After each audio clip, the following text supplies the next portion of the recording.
अब जो किस्सा मैं आपको सुनाने जा रहा हूं वो अशोक कुमार जी ने अपने एक इंटरव्यू में खुद कहा है और इस किस्से की तस्दीक की है देव साहब ने अपनी किताब में भी। बताते हैं कि ये बात 1948 की है, जब अशोक कुमार फिल्म जिद्दी कर रहे थे। शूटिंग बस अभी शुरू ही हुई थी, पहला ही दिन था। एक सीन करने के बाद अशोक कुमार फ्लोर से बाहर आए किसी काम से, स्टूडियो से बाहर देखा तो एक नौजवान खूबसूरत लड़का स्मार्ट खड़ा है बाहर। बातों ही बातों में अशोक कुमार ने उस लड़के से पूछ डाला, क्या काम है, क्या नाम है? लड़के ने बोला, सर मेरा नाम देवानंद है, मैंने एक फिल्म की है, चल नहीं पाई, बड़ी मेहरबानी होगी अगर कुछ काम दिला सकें। दादा मुनि को इस लड़के में आत्मविश्वास नजर आया। लड़का खूबसूरत था, स्मार्ट था। दादा मुनि ने कहा, आओ मेरे साथ अंदर।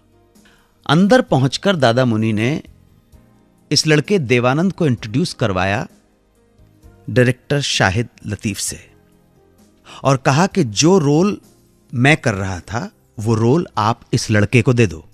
डायरेक्टर हक्का बक्का रह गया। उसने कहा, साहब ये कैसे हो सकता है? मना कर दिया। इस फिल्म का निर्माण बॉम्बे टॉकीज में हो रहा था। प्रोड्यूसर्स की टीम ने भी मना कर दिया। मगर पता नहीं क्या बात थी कि अशोक कुमार अपने फैसले पर अड़ गए। उन्होंने हर तरह से कोशिश की, कन्विंस करने की, रिक्वेस्ट की प्रोड्यूसर से, डायरेक्टर से कि देखो भाई इस लड़के को मौका दे दो, और देखो अभी एक दिन की तो शूटिंग हुई है, कोई नुकसान नहीं होगा, और हां अगर ये लड़का ठीक से काम नहीं कर पाया तो मैं तो हूं, मैं कर लूंगा, मगर मेरी बात पे यकीन करो और एक चांस दे दो।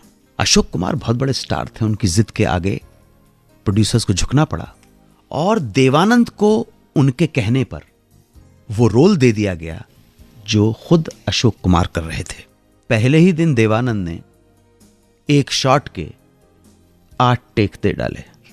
इतने ज्यादा रीटेक से परेशान होकर डायरेक्टर साहब ने अशोक कुमार साहब को स्टूडियो में समन किया और कहा कि ये लड़के के अंदर कोई बस नहीं है, इतने सारे रीटेक दे रहा है, इसके बस की बात नहीं है और आप वापस आ जाइए। लेकिन दादा मुनि को पता नहीं क्या था, उनको लगा कि ये लड़का ठीक काम करेगा, बात क्या है। तब जाकर देवानंद से उन्होंने पूछा कि क्या हो रहा है, तू क्यों कॉन्फिडेंस लूज कर रहा है, और बात की तह में जानने की कोशिश की तो दादा मुनि को पता चला कि हमारे डायरेक्टर साहब जो शाहिद लतीफ साहब हैं वो ठीक से सीन को एक्सप्लेन नहीं कर पा रहे थे। इस कंफ्यूजन की वजह से ये जो न्यू कमर देवानंद था, जिसने एक ही फिल्म की थी, वो और ज्यादा कंफ्यूज हो रहा था।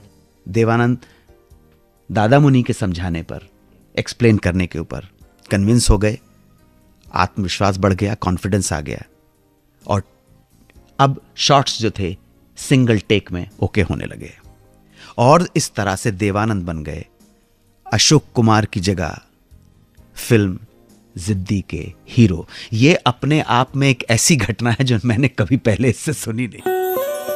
आप सुन रहे हैं रेडियो का number 1 show Suhana Safar with Anu Kapoor, सिर्फ 92.7 बिग FM पर।